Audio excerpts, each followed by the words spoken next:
que é bem interessante, que não é uma satisfação pessoal mesmo, que foi o caso da Suzane. Quando teve a gravação do Fantástico, em que eles editaram a fita, em que eu não aparecia na gravação em nenhum momento, e ela vem me procurar, e ela vem chorando para onde eu estava, teve a gravação da primeira parte, tinha um contrato assinado com a Rede Globo de televisão, dizendo que não poderiam fazer perguntas sobre o caso. O que eles queriam saber, como ela estava vivendo depois que ela saiu da cadeia, como que era a vida dela. Então foi na casa da amiga dela, da Luzia, lá em Tirapina. E durante terminou a primeira parte da entrevista, a repórter veio para o Barney, o Dr. Barney, e falou assim: eu não tenho matéria para colocar no ar, porque isso aqui não vai dar... Não dá ibope, não tem retorno.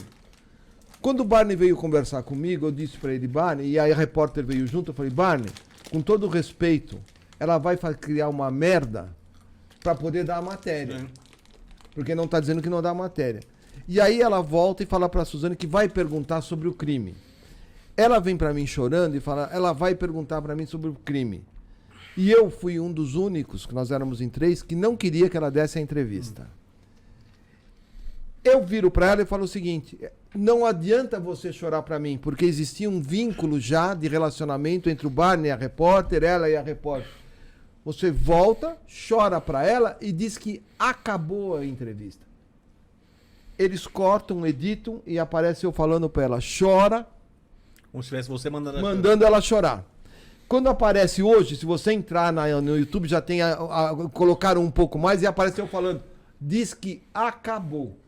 Tanto é que teve representação na OAB, mas quando aconteceu isso, na segunda-feira, pediram a prisão dela e ela foi presa novamente. Sim, eu lembro. A repercussão do programa do Fantástico, o coordenador da faculdade me ligou e falou: Mário, não venha dar aula hoje, porque está um reboliço aqui na faculdade, todo mundo questionando. E eu falei: tudo bem, e eu não fui. Na quarta-feira eu impetro um habeas corpus no STJ. Na sexta-feira, segunda-feira ou terça-feira, sai o resultado e ela é colocada em liberdade novamente. Então, no momento da entrevista que teve, eu era o pior advogado do mundo. Na quarta-feira, quando ela é colocada em liberdade novamente, eu era o melhor advogado do mundo. O coordenador me liga e fala: Mário, nós estamos aqui no auditório com 600 alunos esperando você chegar para você dar uma entrevista. E eu falei: eu não vou hoje. Então essa foi minha satisfação. Hoje eu não vou. Hoje eu vou festejar. Não, Matheus, quando saiu o resultado do habeas corpus, eu tenho certeza que o Mário falou: chupa, coordenador! Veja, no mesmo dia, isso saiu, acho que foi umas 6, 7 horas da tarde. A frente do escritório, que era ali na Praça Antônio Prado, lotado de repórteres esperando eu sair para dar entrevista. E a única coisa que eu falei: foi restabelecida a ordem, a verdade foi restabelecida. E fui embora. Enfim, não tem que ficar dando mais satisfação de nada. Mas foi um momento de que eu me senti assim: porra, depois de 12, 15 anos de advocacia, eu tô vendo acabar a minha carreira. Sim, quase uma besteira. Minha carreira acabou. Em que eu não aparecia, minha figura não aparecia, então eles falavam até: a voz é do advogado. Eu falei: pode se perguntar isso pra mim? Eu falei: é minha voz mesmo, porque eu disse isso. Mas coloca tudo o que eu disse. Eu tinha o contrato. Tanto é que aí, quando eu comecei a dar entrevista, eu levava o contrato que existia com a Rede Globo, mostrando o fax que eles mandaram. Na época era fax. O fax que eles mandaram com as condições da entrevista, inclusive que um advogado iria participar para não ter edição, ou participar da edição para saber o que iria para o ar, e que nada disso foi respeitado. Então, eu volto e aí eu falo: agora, daquele momento, você chega a pensar: o que eu vou fazer da minha vida? Pô, acabou. Acabou a B em cima. Acabou. Em cima. 3, 4 dias depois, você é o maior advogado do mundo, porque ninguém acreditava que ela seria colocada em liberdade novamente. E aí ela volta em liberdade. Então aí você voltou a ser o melhor. Eu não queria ser o melhor. Eu te pergunto, Mário, esse tipo de caso vale a pena? Porque você tá no fio da... Você tá lá no fio da navalha, né? Tem que tomar cuidado com a imprensa.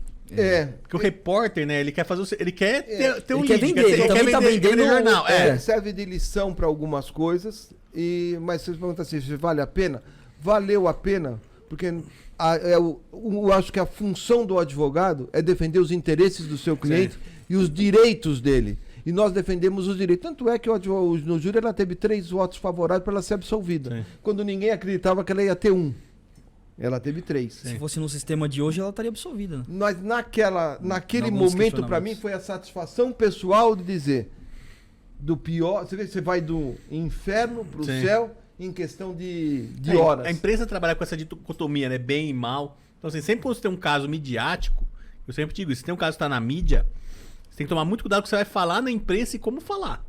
Porque senão a imprensa, ela pode inverter as coisas. Você vê, eu agradeço muito ao Roberto Cabrini, porque foi o primeiro que abriu para mim, levar para uma entrevista, falar tudo e deixar, sem ele fazer perguntas, Sim. de ter acusado de absolutamente nada. Simplesmente querer saber o que havia acontecido. Porque o Cabine é um puta efetivamente. repórter, o cara é bom Então, repórter. eu devo a ele, eu tenho essa gratidão, porque ele abriu as portas. Depois, todas as Luciana Gimenez, a própria Rede Globo teve no escritório para fazer entrevista.